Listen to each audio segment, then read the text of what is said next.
नमः संस्कृताय नमो नमः। एकवारं भवतां पुनः स्वागतम।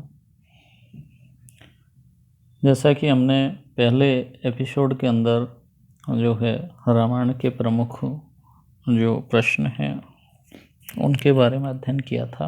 आज वहीं से हम उसके पश्चात हम फिर से इसकी शुरुआत करते हैं। रामायण पर आधारित जितने प्रश्न हैं वो हमारी सभी परीक्षाओं के लिए बहुत ही महत्वपूर्ण हैं और इन प्रश्नों का महत्व भी उतना ही अधिक है, क्योंकि रामायण हमारा प्रमुख आध्यात्मिक ग्रंथ तो है ही, इसके साथ ही संस्कृत साहित्य का यह आदि काव्य माना जाता है। यह प्रमुख उपजीव्य ग्रंथ है जहाँ से जो है अनेक कवियों ने कथानक प्राप्त करके और अनेक ग्रंथों, अनेक नाटकों, अनेक काव्यों की रचना की है। इसलिए रामायण जो है वो हमारे लिए बहुत ही आदर्श ग्रंथ के रूप में विद्यमान है। इसकी महत्ता सर्वत्र विद्यमान है। तो चलते हैं आज फिर से हम आगे की ओर कि प्रश्न है ये कि वाल्मीकि रामायणानुसारम दशरथस्य पुत्रेष्टि यज्ञ पुरोहित आसीत्। वाल्मीकि रामायण के अनुसार दशरथ के पुत्रेष्टि यज्ञ में पुरोहित थे। कौन थे? इनमें जो है वशिष्ठ जो कि इनके जो राजगुरु हुआ करते थे, तो ये नहीं थे। भरद्वाज भी नहीं थे, विश्वामित्र भी नहीं थे। ऋष्यशृंग जो है वो इनके अंदर इस यज्ञ में, पुत्रेष्टि यज्ञ में पुरोहित थे। और बाद में चलकर इन्होंने जो राजा दशरथ की पुत्री शांता थी उससे इनका विवाह हुआ, इसलिए ये दशरथ के जामाता यानी दामाद बने। तो ऋष्यशृंग जो है वाल्मीकि रामायण के अंदर दशरथ के द्वारा करवाए जाने वाले पुत्रेष्टि यज्ञ के जो है पुरोहित थे। इसलिए ये प्रश्न अति महत्वपूर्ण है, क्योंकि ऋष्यशृंग ही न केवल इनके पुरोहित थे बल्कि इनके जामाता भी बने थे, दामाद। ठीक है, इसलिए याद रहेगा सबको कि पुत्रेष्टि यज्ञ में दशरथ के जो पुरोहित थे वो कौन थे? ऋष्यशृंग। दूसरा प्रश्न है वाल्मीकि रामायण अनुसारम शंभुक केन हतः। वाल्मीकि रामायण के अनुसार शंभुक जो है वो किसके द्वारा मारा गया? तो जैसा कि उत्तर रामचरितम में भी ये जो है वर्णन प्राप्त होता है कि शंभुक का वध किसने किया था।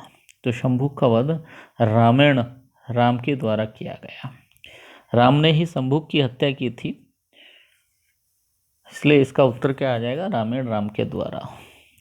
फिर अगला प्रश्न है का सीतायै दिव्य वस्त्र भूषणानि प्रददाति, यानी सीता के लिए दिव्य वस्त्र और आभूषण जो है वो कौन देती है? सुमित्रा, कौशल्या, अरुंधति, अनुसुया। तो इसका जो सर्वाधिक श्रेष्ठ या उपयुक्त उत्तर जो है वो है अनुसुया। अनुसुया ने ही सीता को दिव्य वस्त्र और आभूषण प्रदान किए थे। ठीक है, तो इसकी जो है दात्री कौन हुई? अनुसुया। नंबर 4 है इंद्रजीत के हतः। नंबर 40 जो है वो है अगला प्रश्न कि इंद्रजीत किसके द्वारा मारा गया, या इंद्रजीत की हत्या किसने की थी, इंद्रजीत का वध किसने किया था? तो इंद्रजीत के साथ में किसका युद्ध हुआ था? लक्ष्मण के साथ में। मेघनाद और लक्ष्मण का युद्ध प्रसिद्ध है, तो लक्ष्मण के द्वारा ही जो है इंद्रजीत को मुक्ति प्रदान की गई, यानी लक्ष्मण ने ही इनकी हत्या की, लक्ष्मण ने ही इनको मारा, लक्ष्मण ने ही इनका वध किया। तो लक्ष्मण के द्वारा इंद्रजीत तस्य है ना वधम अकरोत् कृतम, यानी इंद्रजीत का वध कर दिया गया। फिर है इसके बाद में रामः ताड़का वधम कस्य आज्ञया चकार। राम ने ताड़का का वध किसकी आज्ञा से किया? ताड़का जो है एक असुर का नाम है। ताड़कासुर एक जो है असुरी थी ये, तो इसकी जो हत्या की थी वो किसकी आज्ञा से की थी? राम ने। तो इसका जो वर्णन प्राप्त होता है वो हमारे रामायण के अंदर मिलता है कि विश्वामित्र ने जो असुरों को जो है असुरों से यज्ञों की रक्षा करने के लिए राम और लक्ष्मण को अपने आश्रम में ले जाने की अनुमति चाहिए थी दशरथ से, तो इन्होंने ही जो है इनको आज्ञा दी थी कि ताड़का का आप वध कर दीजिए। तो इनकी आज्ञा प्राप्त करने के बाद राम ने ताड़का का वध कर दिया था। इसलिए विश्वामित्र ही वो ऋषि थे जिनकी आज्ञा के अनुसार राम ने ताड़का का वध किया। अगला प्रश्न है, केन ऋषिणा राम लक्ष्मणौ यज्ञ रक्षार्थम याचितो। वही बात आ गई जो अभी हमने कही थी कि किस ऋषि के द्वारा राम और लक्ष्मण यज्ञ की रक्षा करने के लिए मांगे गए। तो यहाँ कौन से ऋषि थे, समझ गए होंगे आप सब।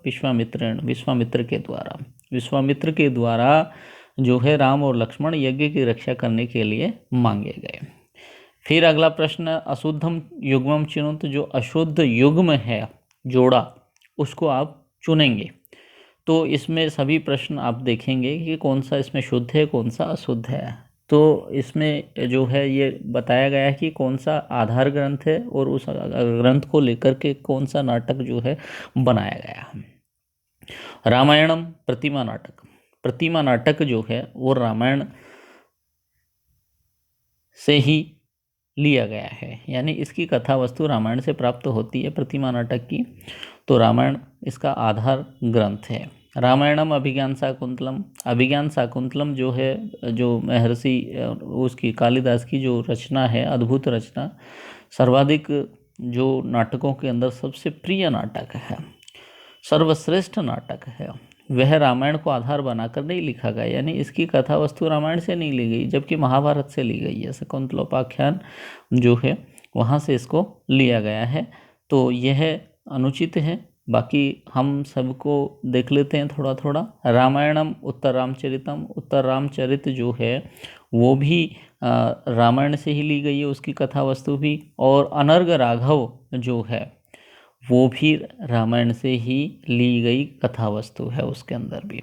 तो ये तीनों जो है वो तो क्या है, सही युग्म है। एक ये रामायण से उत्तर रामचरितम की कथा वस्तु ली गई है और रामायण से ही प्रतिमा नाटक लिया गया है। लेकिन उत्तर नंबर जो बी है वो इसका सही आंसर है, क्योंकि रामायण से अभिज्ञान शाकुंतलम की कथा वस्तु नहीं ली गई। इसलिए प्रश्न में यही पूछा जा रहा है कि जो अशुद्ध जोड़ा है, युग्म है, उसको छांटना है। तो अशुद्ध युग्म कौन सा है यहाँ पर, रामायणम अभिज्ञान शाकुंतलम। तो ये हमारा अशुद्ध है, इसलिए इसका आंसर हो जाएगा बी। फिर अगला लेते हैं प्रश्न नंबर 44। निम्नलिखित में से कौन काव्य रामायण का उपजीवी नहीं है। कौन सा काव्य जो है वो रामायण का उपजीवी नहीं है। उत्तर रामचरितम, जैसा कि हमने अभी पढ़ा था पिछले वाले प्रश्न में, तो उत्तर रामचरितम जो है रामायण से ही लिया गया है। रघुवंशम भी रामायण, क्योंकि रघुवंश के अंदर भी रघुकुल के जो राजा हैं उन राजाओं का वर्णन इसमें प्राप्त होता है। और महावीर चरितम, महावीर भी भगवान राम को कहते हैं, तो महावीर चरितम की कथा वस्तु भी कहाँ से ली गई है, रामायण से ली गई है। किंतु किरातार्जुनीयम जो है वो हमारा इसके अंदर इसकी कथा वस्तु कहाँ से ली गई है, महाभारत से ली गई है। इसलिए रामायण का उपजीवी ग्रंथ जो है वो किरातार्जुनीयम नहीं है। अगला प्रश्न है, रामायणम आश्रित यस्य कथा अस्ति। यानी रामायण को लेकर के जिसकी कहानी है, ऐसा कौन सा जो है इसमें नाटक है। तो उसको देखते हैं। कुंदमाला ये भी नहीं है, रत्नावली भी नहीं है, मालविकाग्निमित्रम भी नहीं, पंचरात्रम है नहीं, इसके अंदर जो है पंचरात्रम, सॉरी, इसके अंदर ये पंचरात्रम भी नहीं है। पंचरात्रम महाभारत के जो है कथा वस्तु ली गई है। रत्नावली जो है वो उसके अंदर उदयन की जो है उसका वर्णन किया गया है। और मालविका अग्निमित्रम में मालविका और अग्निमित्र का वर्णन किया गया है। लेकिन जो कुंदमाला है, कुंदमाला के अंदर जो है रामायण पर आश्रित है ये जो काव्य है वो। तो कुंदमाला इसका सही उत्तर हो जाएगा। फिर नंबर 46, यस्य कथा रामायण आश्रिता नास्ति। जिसकी कहानी रामायण पर आश्रित नहीं है। अब इसमें क्या है, पहले वाले प्रश्न में तो है लेकिन इसमें नहीं है, वो इसमें छांटना है हमें। तो किसकी कहानी रामायण पर आश्रित नहीं है, महावीर चरित्रम रामायण पर आश्रित है। अभिषेक नाटकम, इसमें भी राज्याभिषेक का वर्णन किया गया है राम का, तो ये भी है। उत्तर रामचरितम भी जो है, उत्तर रामचरितम भी इसके अंदर राम के ऊपर आश्रित है, यानी रामायण के ऊपर आश्रित है। तीनों जो काव्य हैं वो रामायण पर आश्रित हैं। लेकिन मृच्छकटिकम जो नाटक है, प्रकरण जो विधा है नाटक की, रूपक की प्रकरण विधा है, जिसके अंदर 10 जो है अंक हैं, और इसमें जो है नायक चारुदत्त है जो कि एक विद्वान ब्राह्मण है, और नायिका इसके अंदर गणिका और द्युता दोनों नायिका हैं। कुलीना नायिका द्युता है, और जो है वेश्या के रूप में जो नायिका है गणिका के रूप में वो वसंत सेना है। तो यह जो कहानी, इसकी कहानी रामायण पर आश्रित नहीं, ये कवि कल्पित है। प्रकरण जो है कवि कल्पित होता है, इतिहास प्रसिद्ध नहीं होता है, इसलिए यहाँ इसका सही उत्तर आ जाएगा मृच्छकटिकम। फिर है बाली कहाँ का राजा था? तो बाली जो है किष्किंधा का राजा था। बाली क्योंकि किष्किंधा के अंदर ही सुग्रीव की मैत्री हुई थी। भगवान राम से सुग्रीव जो है उसकी मित्रता किष्किंधा में हुई थी, और वहीं पर हनुमान उससे मिले थे राम से। तो किष्किंधा के राजा बाली थे, पहले सुग्रीव थे। बाली ने अपनी ताकत से इस सुग्रीव को अपने राज्य से निकाल दिया था। और इनकी एक ख़ास बात ये थी कि जो बाली था इसका भाई, और ये जो सुग्रीव थे, इनके दोनों में जो है चेहरे में एक समानता थी। तो चेहरे की समानता होने के कारण से, और उसमें ताकत भी ज़्यादा थी बाली के अंदर।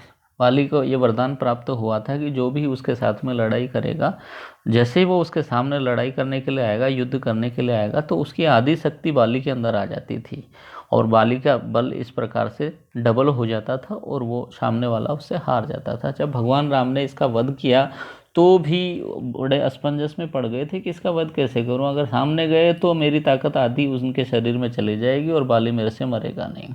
तो उन्होंने भी जो है सामने न जाकर, और पेड़ की ओट में जाकर के, और वहाँ से उन्होंने बाण चलाया था, और उसको ललकारने के लिए भेजा था बाली उसको, सुग्रीव को।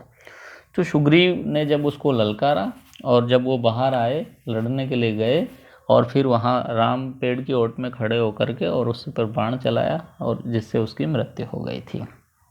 कहा जाता है कि बाली के जैसा वीर जो है वो कहीं नहीं होगा, कभी नहीं होगा। बाली जो है एक महान वीरों की श्रेणी में आते हैं, लेकिन उसकी जो दुर्नीतियाँ थी, उनके दोष थे,